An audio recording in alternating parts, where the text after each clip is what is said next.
আব্দুর রহমান আমাদের কাছে চিকিৎসা নিচ্ছে প্রায় 3 মাস যাবত। তো বর্তমানে আব্দুর রহমানের কি অবস্থার উন্নতি বা অবনতি তা আমরা সরাসরি শুনবো আব্দুর রহমানের মায়ের মুখ থেকে।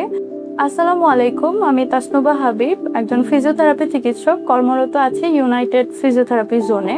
আজকে আমরা একটি রিভিউ ভিডিও নিয়ে চলে এসেছি। আমাদের একটি পেশেন্ট, ওর নাম আব্দুর রহমান। চলুন আমরা কথা বলি। আসসালামু আলাইকুম আপু, ভালো আছেন তো? কি অবস্থা আপনার? আপনার বাচ্চার কি অবস্থা? কি রকম নিয়ে আসছেন আব্দুর রহমানকে আমাদের কাছে? আব্দুর রহমান তখন ঘাড় ছেড়ে দিত, বসতে পারতো না। ঘাড়ের শক্তি ছিল না, আর বসতেও পারতো না, আর দাঁড়াতেও পারতো না। আচ্ছা, পায়ের শক্তি ছিল না। আচ্ছা আচ্ছা, তো এখন কয় মাস যাবত আপনি এখানে আছেন? 3 মাস যাবে। আচ্ছা, 3 মাস যাবত। তো কি অবস্থায় বর্তমানে চিকিৎসা নিয়ে আপনি স্যাটিসফাইড? জি। তো 3 মাসে ওর কি কি অবস্থা পরিবর্তন ঘটলো একটু যদি বলতেন। ওর ঘাড় শক্ত হয়েছে, বসতেও পারে, হাত বস ছাড়া ডিভাইস করে দাঁড়াতে পারে।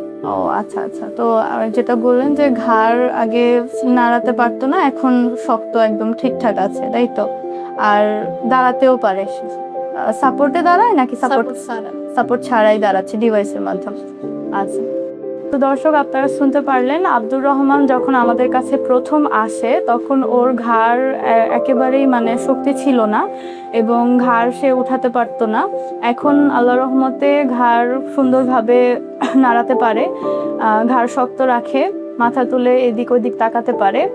আর ওর পায়ে একদমই শক্তি ছিল না, দাঁড়াতে পারতো না। তো বর্তমানে ডিভাইসের মাধ্যমে ও একা নিজে কোনো সাপোর্ট ছাড়া দাঁড়াতে পারছে এবং বসাটাও ওর সঠিক পজিশনে এসেছে। তো 3 মাসে আব্দুর রহমানের এতটা উন্নতি, ফিজিওথেরাপি সঠিক সময়ে সঠিক চিকিৎসার মাধ্যমে এই অবস্থার উন্নতি অবশ্যই ঘটে। তো আপনাদেরকে আজকে এই পর্যন্তই বিদায় নিচ্ছি। আসসালামু আলাইকুম।